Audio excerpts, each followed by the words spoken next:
오늘 7월 둘째 주, 세속주의를 이기는 성도의 능력 있는 삶, 이런 제목입니다.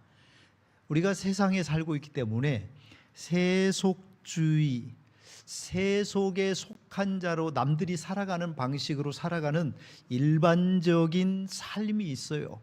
그게 특별히 문제가 크다 이런 문제가 아니라 이게 이제 세속주의라고 하는, 그러니까 그것이 전부인 것처럼 그렇게 사는 것에 대한 경고입니다. 남들이 그렇게 사니까 나도 그렇게 사는 걸 어쩌라고, 다 그렇게 사는데 다 그렇게 사는 거야, 이게 아니고, 세상은 우리가 육신으로 만들어져서 육신 아래 살아가는 요 정도만 생각하기 때문에 거기까지만 가르치고 있지만, 우리는 하나님 앞에서 하나님이 우리를 만드셨고 가치 있는 존재로 살도록 하시는 하나님의 뜻이 있고, 이후에 우리가 죽음 이후 하나님의 심판을 받을 때에 그 뜻에 맞게 살았느냐 아니냐가 중요하기 때문에 세상 가치로만 살 것이 아니라 세상과는 조금은 다른 그런 가치를 가지고 살아야 하기 때문에 세속주의가 원하는 그 삶이 있지만 그 세속주의를 이기고 갈 수 있는 성도다운 삶의 가치가 뭐냐, 쉽게 얘기하면 그런 겁니다. 여러분, 우리가 교회가 교회다워야 세상 사람들이 볼 때도 교회가 좀 낫구나, 이런 거고, 예수 믿는 사람들이 그래도 좀 뭔가 더 좋은 가치를 가지고 살아야 그래, 예수 믿으니까 좀 낫긴 낫네, 이런 생각을 한다 이 말이에요. 그런 생각이 없이 우리도 세상에 속해갖고 사는데 뭘 하고 우리 안에 있는 죄성이 원하는 대로 살아가면 세상의 빛도 아니고 세상의 소금도 아니고 아무것도 아니다 이 말이에요. 그래서 오늘 세속주의를 이기는 성도의 능력 있는 삶이 무엇일까, 하나님의 말씀을 통해 오늘 본문의 내용을 통해 보려고 합니다. 본문의 내용은 이런 겁니다. 지금 사울, 이스라엘의 초대 왕의 아들 요나단하고 두 번째 왕이 되긴 하지만 아직은 전혀 아닌 다윗과의 대화입니다. 이스라엘의 초대 왕 사울은 다윗이 너무 싫었지요. 왜 싫었느냐면 다윗이 골리앗을 죽이고 이스라엘의 영웅이 되면서 모든 백성들의 사랑과 존경을 한 몸에 받고 있었기 때문입니다. 이 질투의 영에 사로잡힌 사울에게 다윗은 나의 왕권을 위협할 만큼 백성들의 신임을 받는 일이다. 그러니 나의 왕권을 안정적으로 유지하려면 다윗을 죽여야 된다, 이런 생각을 한 겁니다. 창을 던져 죽이려고 했고 체포 부대를 보내서 다윗을 잡으려고 했고, 다윗이 피해서 도망간 라마 나요새까지 쫓아가 죽이려고 했습니다. 자, 아버지 사울 왕이 다윗을 이렇게 죽여가지고 왕권을 안정시키려고 하면 아들 왕자 요나단도 뭔가가 이렇게 그렇게 아버지하고 똑같이 가야 되는데, 이 왕자 요나단은 전혀 그러질 않아요. 심지어 오늘 말씀을 보면 대놓고 이렇게 얘기합니다. 내 아버지가 너를 죽이고 싶은지 어쩔지 내가 잘 보고, 혹시 죽이려는 게 강하면 내가 얘기를 해주마, 너한테 얘기를 해줄 테니까, 이런 식이란 말이에요. 그럼 왜 요나단은 이 길을 갔을까? 당장의 이익이 되는 내 뜻보다 하나님의 뜻을 더 소중하게 생각하는 사람, 성도는 그래야 하고, 그렇게 살 때에 능력 있는 삶을 살 수 있다는 겁니다. 현대는 황금만능주의 사상이 가득한 시대입니다. 돈이면 안 되는 것이 없다는 생각이 큽니다. 그런데 이 돈을 가진 사람들이 마지막 꿈꾸는 것이 바로 정치, 권력, 힘이더라 이겁니다. 아니, 평생 목회만 하셨으면 그냥 목회만 계속 하시면 좋을 텐데 어떤 목사님이 연세가 들어서 교단 정치에 맛을 들이더니 새로운 눈이 열리는 것 같다. 왜 이 맛을 이제서야 알았을까? 이거는 하나님께 버림받는 길이고 사실은 망하는 길입니다. 눈이 열려진 게 아니고 잘못 열려진 거예요.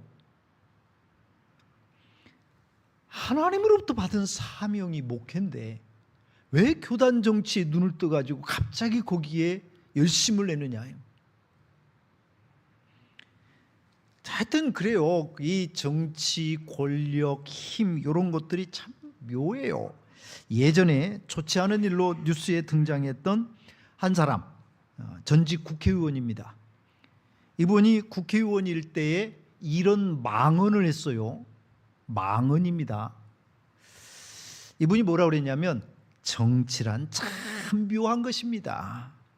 성인 남성의 가슴에 불을 지를 수 있으니까요. 저야 아직은 안 그렇지만 지는 안 그렇대. 5, 60대 중반에 접어든 선배들은 예쁜 여자를 봐도 그저 예쁜 꽃을 본 것 마냥 무덤덤해진다는데 정치는 그런 남자들의 가슴도 뛰게 만드니 얼마나 대단한 것일까요? 그랬어요. 하여튼 그 사람 얘기입니다. 정치가 그만큼 매력 있게 보인다 이 얘기예요. 사울에게 있어서 왕권은 그런 모든 것을 가능케 해준 힘입니다.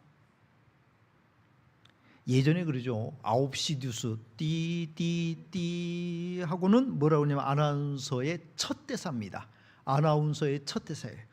오늘 누구누구 대통령은 그래갖고 뭔 얘기를 했다든지 어디를 갔다든지 항상 첫 번째 나오는 1번 뉴스가 대통령 행적입니다. 대통령 띄우기 뭐 일명 그래요. 그 자리에 내가 있을 때 이게 얼마나 뿌듯하고 힘이 되고 그러겠어요. 기분 좋고. 사울은 절대 권력, 왕의 권력을 가진 이스라엘의 초대 왕입니다. 그 이후에 보면은 솔로몬, 여러분 솔로몬이 장장 부인이 1000명입니다. 왕의 권력은 그래요. 그러니 누가 안 좋아하겠어요. 요나단은 그런 사울의 장남입니다. 그러니까 사울 왕은 자기가 그 권력을 어마어마하게 누리고 그리고 자기가 죽으면 누구한테 줘요? 내 아들한테 줘야지. 이 욕망이 강해요. 이게 사울의 정신입니다. 그래서 내 아들한테 이걸 줘야 되는데 죽을 때까지 내가 하다가 기왕이 뭐 오래 살다가 죽을 때까지 하다가 내 아들한테 딱 줘야 돼. 이게 이 사울의 정신이에요. 근데 방해물이 있어요. 최대의 방해물 누구요? 다윗인 거예요. 그래서 죽이고 싶은 거예요. 사무엘상 20장 31절에 보면요, 사울이 뭐라고 얘기하냐. 자, 아들 요나단을 붙잡아 놓고 왕자를 붙잡아 놓고 이 왕이 하는 얘기예요. 이새의 아들 다윗이죠. 다윗이 이 땅에 사는 동안은 너 요나단, 너와 네 나라가 든든히 서지 못하리라. 그러니 이제 보내어 그를 내게로 끌어오라. 그는 죽어야 할자라. 다윗은 죽어야 되는데 왜 죽어야 되냐면 너하고 네 나라가 이 다윗이 살아있으면 든든하게 설 수가 없어. 그겁니다. 그래서 19장 1절에 요나단 왕자와 모든 신하들에게 명령을 내려 다윗을 죽이라 이런 겁니다. 그런데 요나단은 19장 2절 3절에 뭐라고 하냐면 기다려봐. 내가 내 아버지가 뭐라고 하는지 잘 봤다가 너한테 내가 얘기를 해줄게. 이런 거예요. 여러분 어떻습니까? 요나단이 이해가 잘 됩니까? 아니면 사울이 이해가 잘 됩니까? 죄된 본성을 가진 우리는 사울이 이해가 잘 돼요. 그렇지, 왕인데 누가 그 자리를 뺏기고 싶겠어? 누가 그 자리를 남한테 주고 싶겠어? 내가 누릴 만큼 누리다가 내 아들한테 탁 주고 얼마나 좋아? 어떻습니까? 이해가 잘 되죠? 왜 이해가 잘 돼요? 우리도 똑같거든. 우리도 똑같이 욕심이 있고 탐욕 있죠. 우리도 권력욕 다 있어요. 그러니까 사울이 이해가 잘 돼요. 요나단은 어떻습니까? 어떻게 그렇게 하지? 이해가 잘 안 되죠? 아니 자기 자리를 지금 노리는데 다윗에게 쉽게 얘기하면 또 다 먹여주는 거예요. 이해가 됩니까? 왜 그렇게 하지?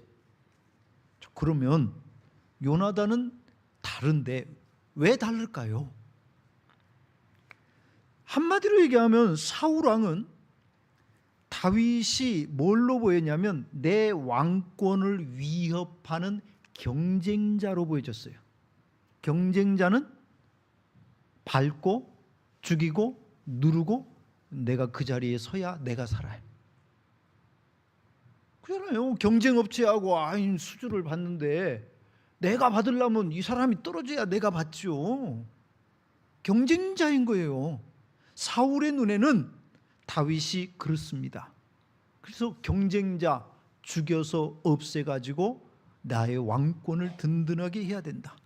그런데 이 왕자 요나단은 경쟁자가 아니라 협력자, 동역자로 본 겁니다.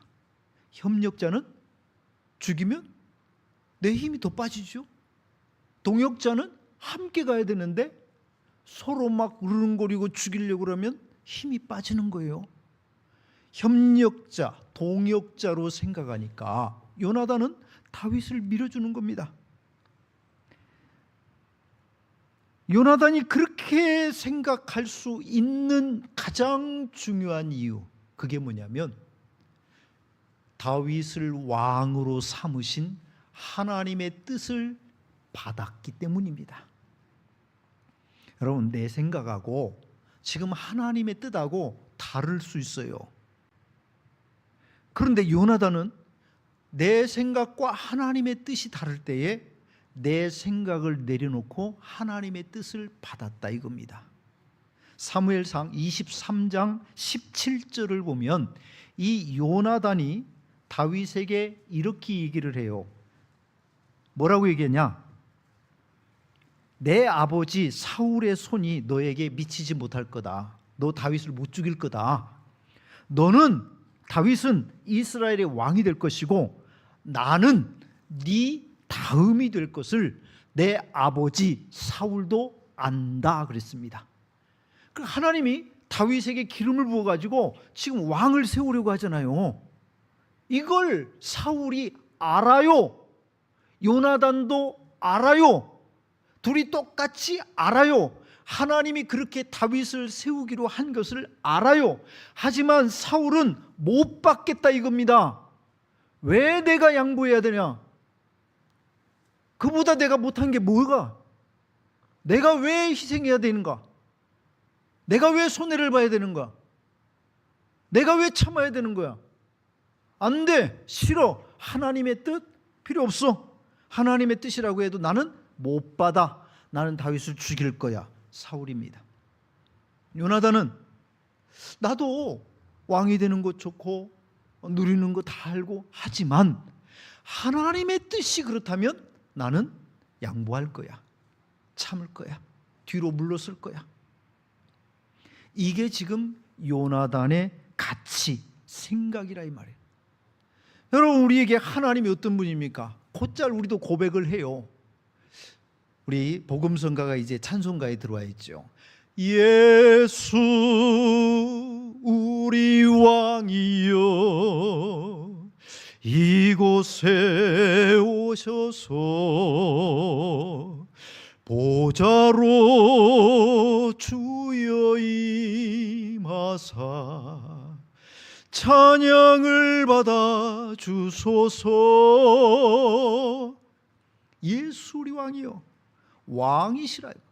그럼 왕이면 명령을 내리고 우리는 순종하고, 이게 기본적인 위치인데, 그런데 여러분, 왕의 명령 싫다 이거예요. 내 뜻과 반대가 되니까 싫다 이겁니다. 사울은 처음부터 그랬습니다.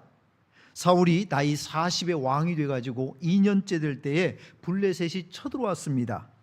그때 제사를 드리고 가서 빨리 전쟁을 해야 되는데 사무엘이 안 오는 거예요. 제사장 사무엘이 와서 제사를 드려야 빨리 전쟁을 하러 가는데 사무엘이 오질 않아요. 그래서 사울이 어떻게 했냐면 급한 마음에 내가 빨리 하고 할 테니까 가자, 전사 내가 했어, 가자 이제, 이렇게 된 겁니다. 하나님에 대한 존중, 사울에게는 많이 부족하죠. 그러니까 인간적으로는 이해할 수 있어요. 하지만 하나님의 뜻에 대해서 생각할 때는 아니라 이겁니다. 사울이 또 한 번 하나님으로부터 명령을 받은 적이 있죠. 아말렉을 진멸하라, 진멸하라 그랬어요. 그런데 좋은 것은 싹 가져오잖아요. 가져오고 나서 뭐라고 핑계를 댑니까? 이거 하나님께 제사 드리려고 가져왔지. 그래서 성경의 그 유명한 구절 아니에요? 제사보다 하나님 말씀에 순종하는 것이 낫고 그랬습니다.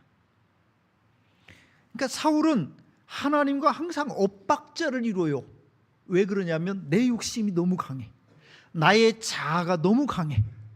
하나님의 뜻이라 해도 내가 싫으면 싫은 거예요. 내가 손해보도록 하면 싫은 겁니다. 하나님의 뜻? 나하고 맞아야지. 여러분, 아담과 하와가 하나님이 만드신 첫사람들입니다. 그런데 사단 마귀의 유혹을 받아가지고 그 선악과를 따먹으라 그랬어요. 보니까 어떻게 보였어요? 먹음직하고 보암직하고 지혜롭게 할 만큼 탐스러워. 그래서 따먹었습니다. 뭐라고 성경에 되어 있냐? 그 여자가 열매를 따먹고 자기와 함께 있는 남편에게도 주니 그도 먹은지라. 같이 해서 다 먹었습니다. 자, 근데 하나님의 뜻은 뭐였어요? 따먹지 말아라, 정령 죽으리라. 우리 인생들이 대부분 그래요. 내 생각과 하나님의 뜻 가운데에서 많은 순간 하나님은 사라지고 내 뜻이 우선이 될 때가 많아요. 그래서 신앙생활을 가면서 자꾸 믿음으로 생각하고 믿음으로 판단하고, 이 부분이 뭐가 됐냐면 하나님 중심, 하나님 우선으로 자꾸 배워가야 된다 이 말이에요. 여러분, 생긴 대로 사는 것이 잘한 것이 아니고 말씀대로, 신앙대로, 하나님 기뻐하시는 대로, 그래야 하나님으로부터 우리가 은혜와 복을 받고 살아가죠. 내려놓는다는 것이 쉬운 게 아닙니다. 나를 내려놓고 하나님의 뜻을 받는다는 것이 쉬운 게 아니에요. 이용규라고 하는 선교사님이 내려놓음이라는 책을 썼잖아요. 이분이 서울대를 나왔습니다. 대학원을 졸업했습니다. 미국으로 유학을 가서 하버드대를 나왔습니다. 박사학위를 받았습니다. 사람들은 다 뭐였냐면 그분이 선교사로 헌신을 하니까 왜 그 아까운 제목이 선교, 이렇게 생각을 하더라 이거예요. 그런데 여러분, 하나님이 말씀하시는데 안 가겠습니까? 그래서 이분은 그럴 거예요. 하나님이 말씀하시는데 내려놓고 간다. 그가 알아서 쓰시겠지. 하나님이 주신 생명이니까. 그가 쓰시는 것도 그의 몫이고 거두어 가시는 것도 하나님의 몫이고, 그런 생각으로 내려놓음이라는 책을 썼습니다. 내려놓음의 원뿌리는 사실은 예수님입니다. 여러분, 예수님이 뭐가 아쉬워갖고 이 세상에 사람의 몸을 입고 와요? 근데 오시잖아요. 뭘 잘못해서 십자가에 죽어요? 우리의 죄를 짊어지고 죽잖아요. 예수님이 돌아가시기 전날 겟세마네 동산에서 기도를 합니다. 그 기도할 때 유명한 기도를 하잖아요. 무슨 기도입니까? 아버지, 할만하거든 이 잔, 이 고난의 잔, 십자가의 잔, 죽음의 잔 내게서 옮겨지기를 바랍니다. 그러나 나의 원대로가 아니라 아버지의 원대로 되기를 원합니다. 그래서 아버지의 원대로 그대로 걸어간 길, 그게 바로 십자가의 죽음이었습니다. 우리가 믿는 예수님은 그 길을 걸어갔고 이게 우리의 신앙이에요. 하나님의 절대 주권을 인정하고 받는 길, 그게 우리의 신앙입니다. 그런데 지금도 우리는 이게 쉽지가 않아요. 우리의 이 죄된 본성이, 아니요 하나님 왜 내 뜻대로 자꾸 안 해주십니까? 왜 내 뜻대로가 아니고 자꾸 하나님 뜻대로 하려고 그래요? 내 뜻대로 하게 해주세요. 내 뜻대로 하게 해주세요. 그럼 그게 복된 길일까요? 아니니까 그런 거거든요. 여러분, 다 내 뜻대로 살려고 그러면 선교사는 누가 갑니까? 목회자는 누가 해요? 주를 위해서 누가 희생해요? 누가 봉사해요? 다 내 욕심대로 살려고 그러면 여러분, 누가 손해를 보고 누가 예수님 믿는 자답게 살아갑니까? 주님이 우리에게 하나님의 뜻에 순종하기를 바라시기 때문에 세상의 빛, 세상의 소금, 참고 인내하고 손해보고 양보하고 희생하고, 여러분 이 가치가 살아나는 거죠. 미국의 유명한 코미디언 조지 번의 농담 중에 있는 얘기입니다. 하나님께서 아담과 하와를 멋지게 만드시고 온 우주와 만물을 다 만드셨는데 왜 아담과 하와에게 옷을 안 만들어 주셨을까? 아니, 뭘 능력이 없어서가 아니잖아요. 천지와 만물을 만드시는 하나님이 왜 비록 옷을 안 만들어 줬을까? 이 사람 얘기예요. 성경 얘기가 아니고. 이 사람이 이제 농담 중에 그렇게 얘기를 했어요. 만약에 사람에게 옷을 만들어 주면 분명 사람들은 주머니를 달아달라고 그랬을 것이고, 주머니를 만들어 주면 거기에다가 가득 돈을 채워 주시라고 그렇게 얘기했을 거다. 욕심이죠. 요나단도 사람인데 왜 갈등이 없었겠습니까? 하지만 오늘 본문 내용 12절부터 16절 사이에 보면은 요나단의 입술의 고백 속에 하나님에 대한 이야기가 자꾸 나옵니다. 하나님, 여호와께서, 여호와께서, 여호와께서는 12절부터 16절 사이 계속 여호와, 하나님, 여호와께서. 이게 무슨 얘기입니까? 요나단의 지금 그렇게 양보하고 희생하고 다윗을 죽일 자로 생각하지 않고 그를 왕으로 인정할 수 있는 이게 뭐냐? 하나님이 그렇게 하셨기 때문에 하나님의 뜻을 받을 수 있는 믿음으로 지금 그걸 받았다. 쉽게 말하면 하나님 중심의 마음과 신앙을 지금 가지고 있다, 이 말이에요. 여러분, 내가 손 내밀기 싫으면 안 내밀면 됩니까?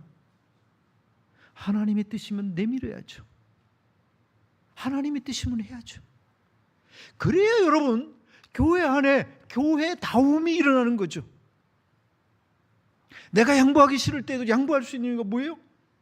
그래야 교회다울 때에 하나님의 역사가 나타나는 겁니다. 여기는 교회고 우리는 성도입니다. 성도가 어떻게 세상의 빛이 될 수 있는가? 우리도 똑같이 죄된 본성을 가지고 있는데, 그러나 말씀에 의지하여 하나님이 기뻐하시는 뜻에 순종하여 그럴 때에 조금이라도 세상에 빛을 비출 수 있는 교회요, 성도가 되는 거라 이 말. 두 번째, 사랑이라고 하는 이 가치에 능력이 있다는 것을 믿고 나아가는 성도.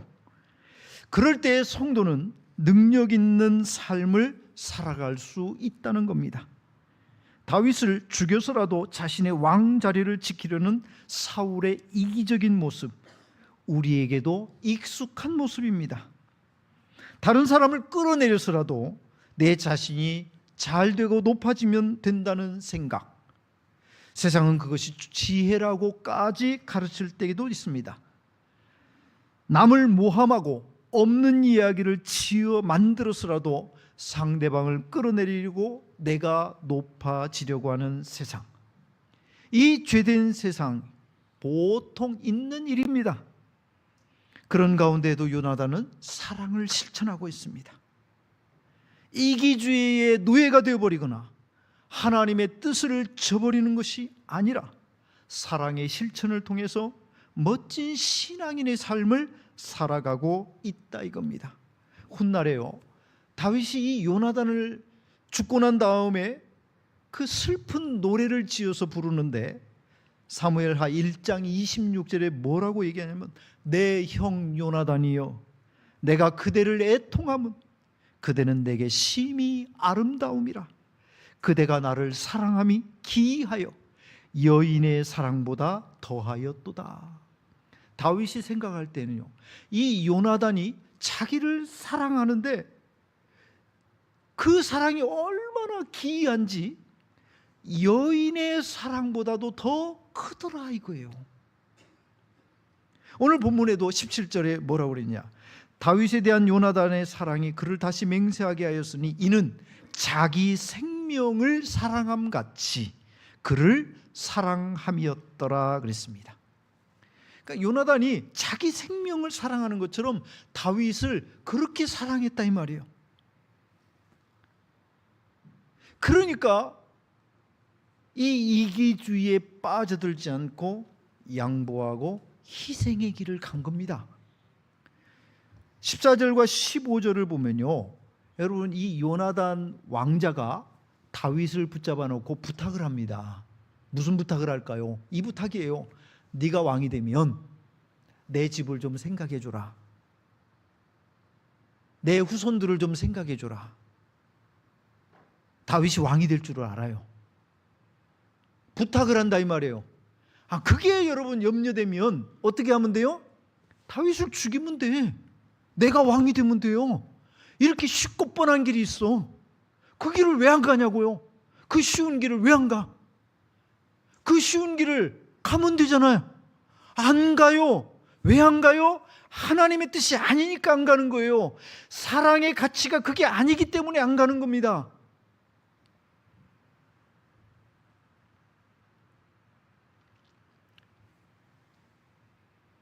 다윗 역시 그 길을 가요. 어려운 길이에요. 돌아가는 길이에요. 쉽지 않은 길이에요. 죽이면 금방 끝나. 사울 왕이 자신을 죽이려고 찾아왔잖아요. 밤까지 못 잡으니까 텐트를 치고 야영을 합니다. 사울이 거기서 자고 있어요.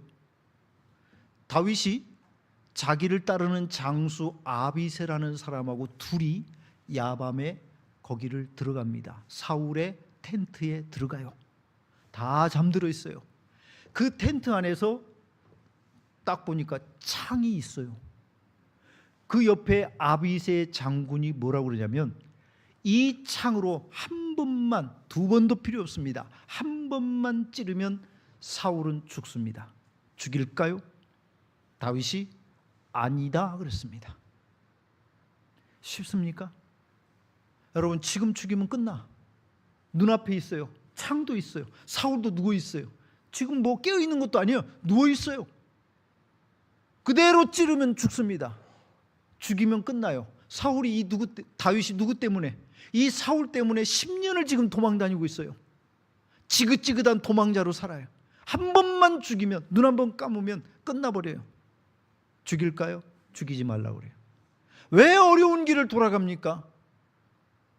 왜 굳이 번거로운 길을 돌아 또다시 도망자로 살아야 돼요? 이렇게 쉬운 길이 있는데, 여러분 눈앞에 보여지는 쉬운 길이 있죠. 지금도 막 텔레비전에 보면은 막 참교육 어디 선생님을 해가지고 막 드라마 해보니까 금방 갚아주는 드라마가 요즘은 엄청나게 뜨더라고. 더딘 거 싫어요. 나중에 하나님이 심판하겠지. 그거 싫어. 지금 당장 눈에 보일 때 확 갚아주고 이게 좀 속이 시원하죠. 그래서 이 드라마가 막 인기가 폭발하고 있잖아요. 지금도 막 이렇게 막 해버리면 금방이야. 왜 안 해요? 그게 빨리 안 끝나서? 그게 빨리 끝난다니까요. 훨씬 빠른 길이에요. 훨씬 쉬워 보는 길이에요. 요나단이 다윗에게 이런 부탁을 할 필요가 없어. 나와 내 가정과 내 자손들과 그 후손들을 좀 생각해 주라. 뭐 하려고? 자기가 왕자인데? 자기가 다윗만 죽이면 왕이 되는데? 이 쉬운 길을 왜 안 가냐고. 여러분, 교회가 눈앞에 보여지는 이기적인 길, 쉬운 길이 있다고 해서 그 길을 가면 안 됩니다. 기도하고 참고 다시 바라보고 하나님의 뜻이 무엇인지를 물어야 되고, 무엇을 하나님이 기뻐하시는지를 다시 한번 생각하고 또 생각하고 또 생각하고, 이 길이 비록 더디게 보이고 더디게 보여도 그 길을 가야 거기가 교회고 그것이 성도예요. 믿음으로 산다는 길, 여러분, 세상 속에 쉽지 않습니다. 그런데 여러분, 그 길을 누가 가셨어요? 예수님이 가셨다고요. 예수님이 죄를 졌습니까? 예수님이 무슨 나쁜 일을 했어요? 왜 십자가에 죽습니까? 그런데 예수님이 십자가에 죽잖아요. 예수님이 십자가에 죽으니까 우리가 사는 거고요. 신앙의 길입니다. 믿음의 길입니다. 사랑의 길이에요.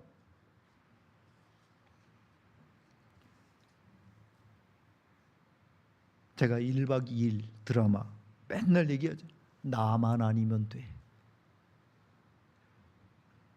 드라마를 보고 깜짝 놀랐는데, 교회 안에 우리 아이들이 게임을 하면서 이 얘기를 하더라고요. 나만 아니면 돼. 그대로 하더라고요. 그래서 깜짝 놀라서 하지 말라고 그랬어요. 나만 아니면 된대. 너는 해도 돼. 너는 당해도 되고, 너는 그렇게 돼도 돼. 나만 아니면 된대. 여러분, 이건 신앙하고 전혀 어울리지 않아요. 왜 우리 사회가 이렇게 가고 있습니까?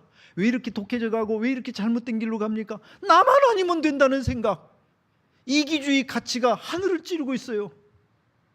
교회도 그런 영향을 받으려고 하고, 우리 안에도 그런 영향을 받으려고 하는,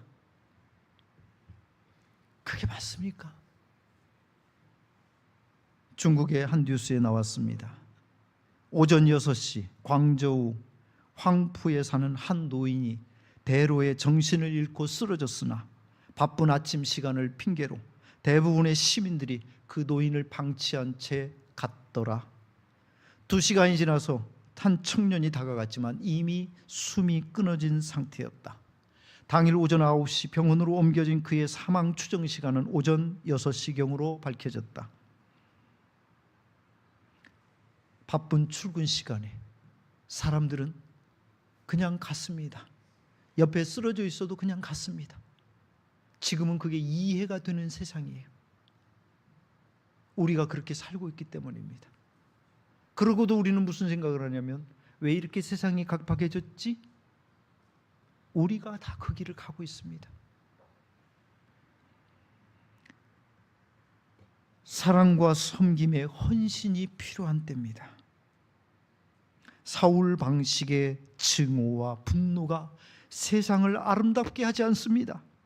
주님의 방식, 사랑의 희생이 세상을 아름답게 하고 세상을 변화시키는 힘입니다. 우리의 이 죄된 본성의 생각과 예수님과 너무 다르지요. 그런데 예수님을 내 생각으로 끌어오면 세상이 더 좋아질까요? 내가 더 복된 자가 될까요? 이 죄된 본성을 예수님께로 자꾸 맞춰가려고 할 때 우리도 복된 성도가 되고 세상도 아름답게 변화되어져 가는 겁니다. 어떤 분이 쓴 대본입니다. 어려운 일을 만나고 힘든 일을 만난 한 아이가 주님께 기도합니다. 주님, 제가 너무 힘이 듭니다. 저랑 함께 있어 주십시오. 저를 좀 찾아와서 만나 주십시오. 늘 그렇게 기도했습니다. 그래서 주님이 찾아왔고 그를 만나 주셨고 함께 해 주셨습니다. 예수님이 함께 하시니까 문제가 해결되고 마음의 평안이 찾아왔어요. 좋았습니다. 한동안 좋았습니다. 그런데 이제 평안해지니까 좀 세상을 재미있게 살고 싶어요.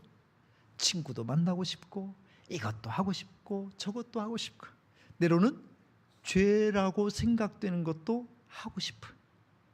그런데 예수님이 항상 함께 하시니까 불편해지기 시작했습니다. 어느 날 친구를 만나려고 나가는데 예수님이 함께 가겠다고 신을 신고 나오시는 겁니다. 그래서 하는 얘기입니다. 예수님, 갔다 올 테니까 계세요. 금방 올 겁니다. 계세요. 아니야. 나는 너랑 함께 있을 거야. 아이, 예수님 따라오지 좀 마세요. 제목입니다. 이게 우리입니다. 어려울 때, 힘들 때 찾지요. 그런데 불편해지기 시작할 때가 있어요. 적당히 세상적으로 살고 싶은데, 적당히 세속주의 원하는 대로 살고 싶은데 예수님이 걸리기 시작하는 겁니다. 그래서 예수님 따라오지 좀 마세요. 언젠가부터 당신이 불편해지기 시작했습니다. 예수님 불편합니다. 당신 뜻대로 살려고 하니 불편합니다. 내 뜻대로 살게 해주세요. 자, 이게 우리라 이 말이에요. 여러분, 죄된 본성에 충실할수록 세상을 변화시킬 수 없습니다.